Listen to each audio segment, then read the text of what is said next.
여러분은 교사로서 아이들과 자살에 대해 이야기해 본 적 있으신가요?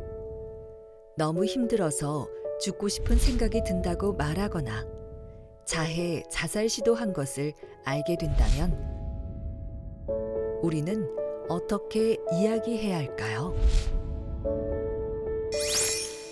그 자살이라는 단어를 제 입으로 학생들에게 말을 꺼낸다는 것 자체가 좀 두려웠어요.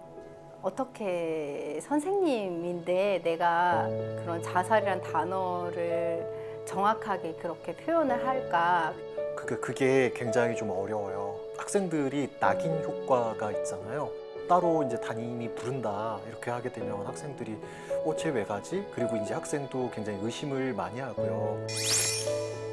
앞으로 15분 동안 우리는 학교에서 자살 위험성이 있는 아이들을 만났을 때 교사가 생명 지킴이로서 어떻게 대처해야 하는지에 대해 이야기할 것입니다. 선생님들께서 생명지킴이 교육을 받아주신다면 첫 번째는 청소년들에게 이 생명 존중의 고귀한 정신을 좀 전달해 주실 수 있을 것 같고요. 두 번째, 우리 선생님들이 힘들어하는 친구들을 잘 선별할 수 있는 그런 선생님들의 어떤 마음과 눈이 생길 수 있을 것 같고요. 세 번째, 그 결과로 극단적 선택, 자살로 생을 마감하는 청소년들이 줄어들 수 있을 것 같습니다. 그런 점에서 선생님들께서 생명지킴이 교육을 모두 받아주셨으면 하는 그런 바람이 있습니다. 현재 우리나라 청소년의 사망 원인 1위는 자살입니다. 통계청 자료에 의하면 세월호 선박 사고가 있었던 2014년을 제외하고 매해 청소년의 주된 사망 원인은 자살이며 점차 자살 사망률이 증가하고 있음을 알 수 있습니다. 2019년 우리나라에서는 298명의 청소년이 자살로 사망했으며 서울에서는 48명의 청소년이 자살로 사망하였습니다. 매년 서울에서 두 학급 정도의 학생들이 자살로 사라지고 있는 것입니다. 이처럼 청소년의 자살 문제는 심각한 수준으로 어른들의 관심과 적극적인 예방이 필요합니다. 자살 위험성 있는 학생은요, 선생님들한테는 일상이에요. 매년 정서행동 검사 이렇게 하면 저희 학교가 400명 정도가 되는데 400명 정도면 한 30명 정도는 그 위험군에 늘 들어가 있거든요. 중학교 시절은 특히나 본인들의 정체성을 찾아가는 시기이다 보니까 자신들의 정체성을 인정받지 못할 때 혹은 자기가 인정받고 싶은 친구들이나 또 부모님이나 이제 여러 부분들에서 그럴 때 아이들이 굉장히 극단적인 선택을 할 수 있어서 청소년들이 자살할 때 우리가 외부적 사건으로 드러난 스트레스는 가족과의 관계, 친구와의 관계, 성적 부담 및 학업 부담 이런 요인들이기 때문에 이런 여러 가지 스트레스가 아무래도 청소년들에게 이제 가장 큰 위험 요인이고요. 그 중에서도 더 큰 위험 요인은 청소년들 혼자 지내는 거, 외로운 거 이런 게 굉장히 큰 위험 요인들이라고 할 수 있고, 보호 요인으로 가장 중요한 것은 이 청소년을 관심 있게 대해주는 그리고 포기하지 않고 대해주는 정말 중요한 어른이나 친구, 그런 것들이 있으면 정말 아이들한테 보호 요인이 되고, 그런 게 없을 때 위험 요인이 되는 것 같고요. 보호 요인과 위험 요인은 어떤 한 맥락에 있다 이렇게 볼 수 있을 것 같고요. 그렇다면 교사는 생명 지킴이로서 어떤 것들을 할 수 있을까요? 교사가 할 수 있는 생명 지킴이 활동은 마음 알기와 이음 알기로 구성되어 있습니다.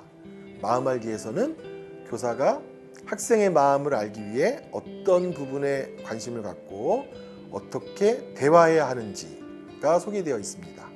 이음 알기에서는 위험 수준에 따라 어디로 연계해야 하는지에 대해 안내하고 있습니다. 학교에서 학생들이 자살 위험 신호를 보내고 있는지 그 마음을 알기 위해서는 언어, 행동, 상황의 변화에 대해 관심을 가져야 합니다. 학생들이 직접적으로 죽고 싶다는 말을 하거나 간접적으로 힘들다는 표현을 하고 있다면 불면 또는 과수면, 식욕 저하 또는 폭식, 성적 하락 등의 평소와 다른 갑작스러운 행동의 변화가 있다면 이것은 자살에 대한 위험 신호를 보내는 것일 수 있습니다. 특히 종이나 SNS에 자살, 죽음에 대한 글을 작성하거나 주변 정리, 자해, 자살 도구를 준비하는 행동이 있는 경우 직접적인 자살 위험 신호이기 때문에 민감하게 대처하는 것이 필요합니다. 또한 가정 문제, 유명인의 자살, 상실 경험, 또래 관계, 학업, 진로 등의 문제로 갑작스러운 환경 변화를 경험하거나 스트레스를 받는 상황이라면 자살 위험성이 높아질 수 있습니다. 좀 위험한 친구들은 꼭 그런 신호들을 줬었던 것 같아요. 프사에 나와 있는 문구나 이런 내용들이 어떻게 바뀌는지 이런 걸 조금 이렇게 좀 보고, 그리고 이제 그 친구들이 쓰는 낙서나 특히 이제 뭐 제출하거나 이런 거에 애들이 낙서를 그저길 때가 많기 때문에 그런 거를 관찰하거나, 또래 그룹이 나를 그나마 그 안에서 내가 좀 생활하고 있었는데 그 그룹이 나를 밀어내는 것 같다는 그런 느낌, 그 느낌 때문에 더 이상 살고 싶지 않다 이렇게 얘기하기도 하고, 손목이 그어져 있다거나.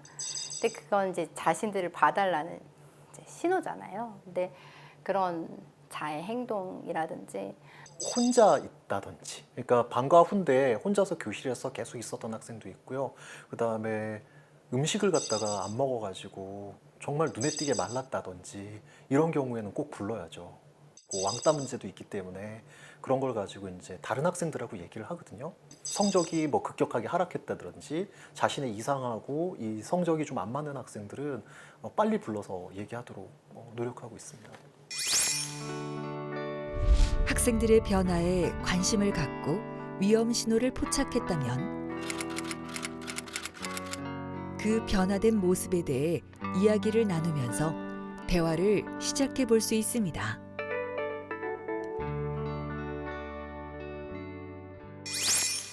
대화하기에서는 대화의 주인공이 학생이 될 수 있도록 들어주는 것이 가장 중요하며 교사의 생각과 조언을 강요해서는 안 됩니다. 선생님들이 아마도 제일 먼저 얘기하시는 거는 요즘 지내기 어때? 뭐 이런 거를 얘기를 할 거예요. 평소에 자주 대화를 해놔야 학생들하고 그런 경우에도 얘기가 될 수 있어요. 징후가 보일 때뿐만이 아니고 그냥 지나가면서 한 짧게 얘기하는 거에 그 예방할 수 있다라고 생각을 하고, 최대한 그냥 그럴 수 있지를 많이 얘기했어요. 그럴 수 있지. 그런 생각이 들 수 있어. 그런 친구들이 나를 이상한 눈빛으로 보는 것 같아요. 너무 그럴 때마다 괴롭다는, 그럴 수 있죠. 최대한 제 얘기를 안 하려고 굉장히 노력을 해요. 그러니까 좀 듣다 보면은 넌 그렇다는 말이지 하면서 자꾸 정리하려는 습관들이 있거든요. 그런데 그런 학생일 경우에는 어떻게 해서든지 얘기를 좀 들어주려고 노력을 하고 있고요. 그리고 제가 판단하려고 하는 것을 굉장히 좀 유보하려고 노력하고 있어요.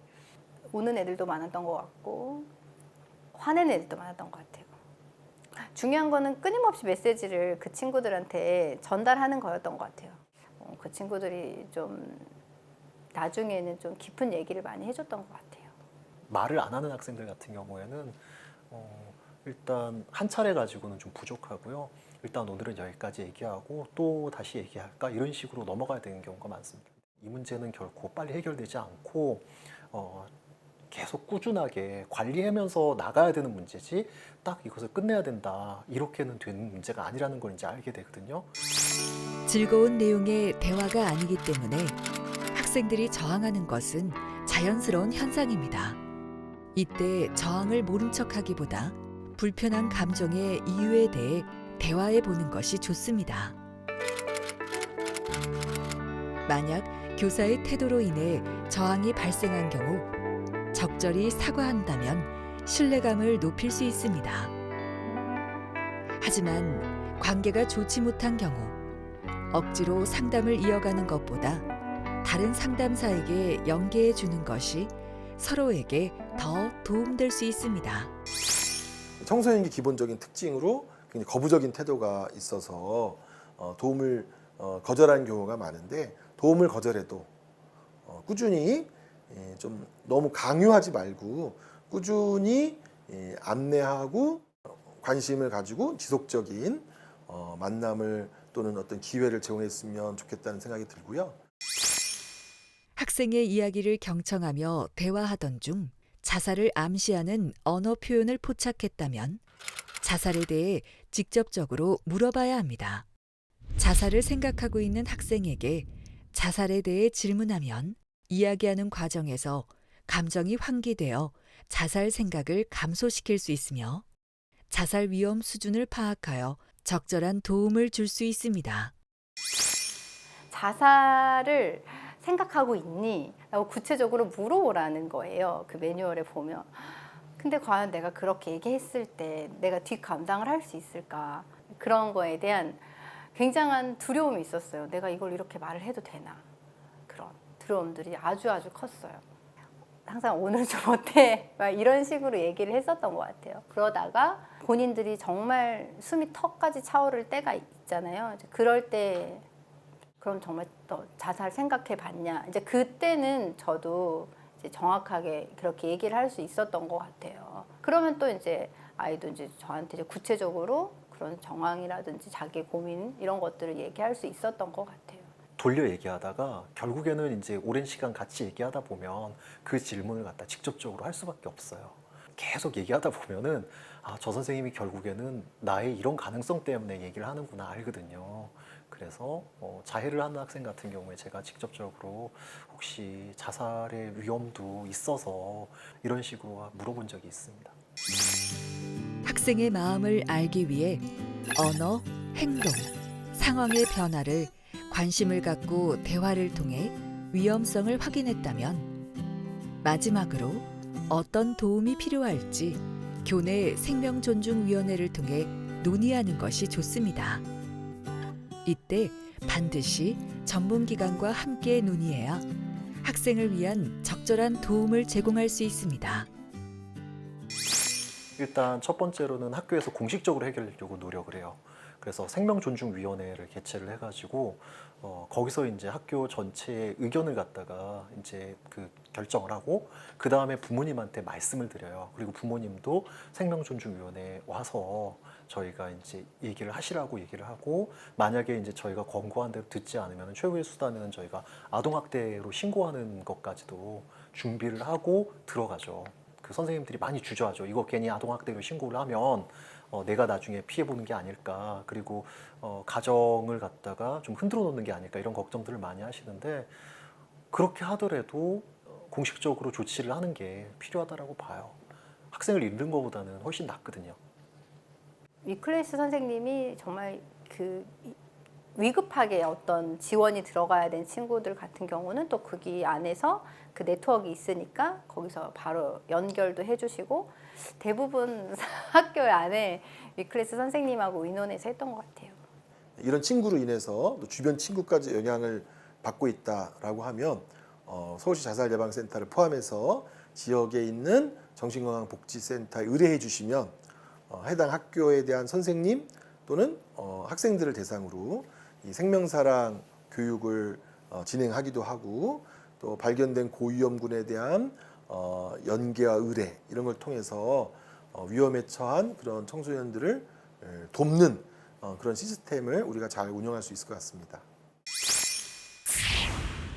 학생이 상담을 거부하더라도 자살 위험성이 있다면 보호자에게 알려야 합니다.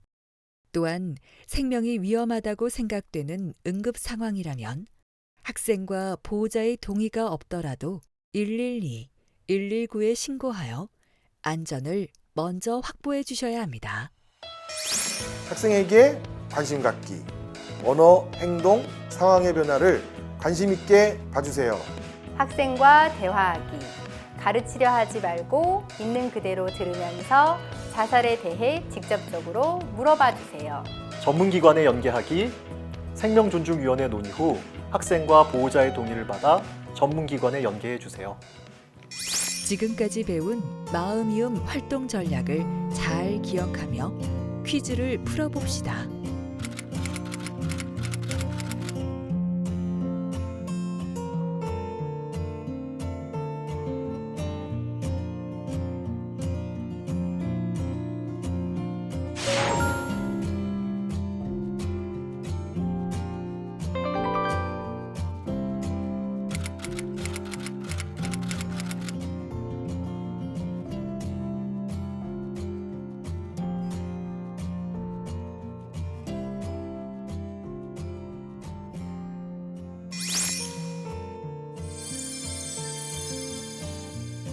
자, 이제 여러분은 교사로서 생명지킴이가 되기 위한 기초 과정을 모두 배우셨습니다. 2시간 동안 오프라인으로 진행되는 교사를 위한 생명지킴이 교육에 참여하시면 마음이음 활동 전략의 자세한 내용과 대화 방법을 배울 수 있습니다. 또한 자살 예방에 대한 다양한 교육과 정보를 원한다면 회원 정보의 문자 수신에 동의해 주세요. 저와 같은 고민을 하는 선생님들께서 용기를 내셨으면 좋겠어요.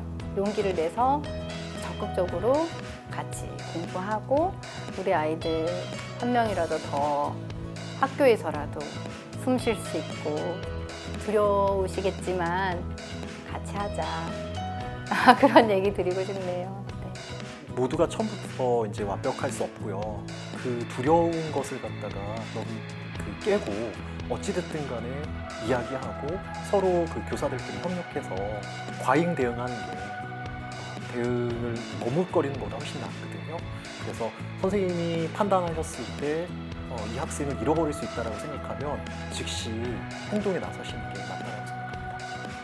아이들이 자해하거나 자살 시도를 하는 게 힘들다라는 메시지를 전하는 하나의 방편일 수도 있거든요.